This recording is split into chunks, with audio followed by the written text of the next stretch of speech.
அந்த 2 1/2 நிமிஷ பாட்டுக்குள்ள 250 ஷாட் இருக்கும். ஆமா. ஆ, டக் டக் டக். ஏன்னா மண்ணில் இந்த காதல் பயங்கர ஹிட் ஆகி, இந்த படத்துல என்ன பண்றீங்கன்னு என்ன எல்லாரும் புடுங்கியிருந்தாங்க. ஸோ பாட்டுல ஏதாவது நான் பண்ண வேண்டிய சிலுவைய சுமந்தேன். ஸோ அதனால என்ன பண்ணேன்னாக்கா, நிவேதா பாட்ட அந்த மாரி ஒரு ஸ்பெஷல் பாட்டா ட்ரீட் பண்ணி, இந்த மாரி ஒரே வரி, ஸ்வரத்துல பாடுறது, இதெல்லாம் ஆடியோ சைடுல. வீடியோ சைடுல வந்து 250 ஷாட் இருந்தா எப்படி இருக்கும்? ஆட் ஃபிலிம்ஸ்லலாம் நம்ம பார்த்தா நமக்கு கதை புரியுது. ஒரு 2 1/2 நிமிஷத்துக்குள்ள அந்த லவ்வ சொல்லிட முடியாதான்னு டெய்லி கௌதமி வரும்போது ஒரு ஷாட் எடுத்துருவேன். அவங்க வீட்லேருந்து என்ன ட்ரெஸ்ல வராங்களோ, அதில ஒரு ட்ரெஸ் எடுத்துடலான்னு ஒரு டீல். அவங்களும் நெறைய இதுக்காகவே நிவேதா எடுத்துங்க, ஷாட் எடுத்துங்க, ஷாட் எடுத்துங்கன்னு வேற வேற ட்ரெஸ் போட்டு வருவாங்க.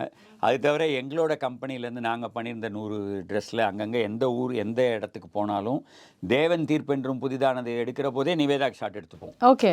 அந்த மாரி எடுத்து எடுத்து சேர்த்து ஒரு 2 நாள் ஃபுல்லா கிண்டி ரேஸ் கோர்ஸ்ல எனக்கு ரொம்ப பிடிக்கும். கிண்டி ரேஸ் கோர்ஸ். நான் குதிரை பந்தயத்துக்கு போனதில்ல. ஆனா இதுக்கு போய் கிண்டி ரேஸ் கோர்ஸ எனக்கு ரொம்ப புடிச்சு சுத்தி எடுத்திருப்பேன். ம். ஒரு அந்த சைக்கிள் பாட்டுக்காக ஷாட்லாம் ரொம்ப நல்லா எல்லாம் இருக்கும். அங்க தான் எனக்கு ஃபுல்லா. ஓகே. அத ரொம்ப புடிச்சு எடுத்தது அது. அதுவும் கௌதமி ரொம்ப அழகா இருப்பாங்க. ரகுமான் ரொம்ப ரொம்ப அழகா இருப்பார். எனக்கு கொஞ்சம் அழகு பைத்தியம். ஸோ 2 பேரையும் விழுந்து விழுந்து ஷாட்ஸ் எடுத்திருப்பேன். 250 ஷாட்டுக்கு மேல இருக்கும்.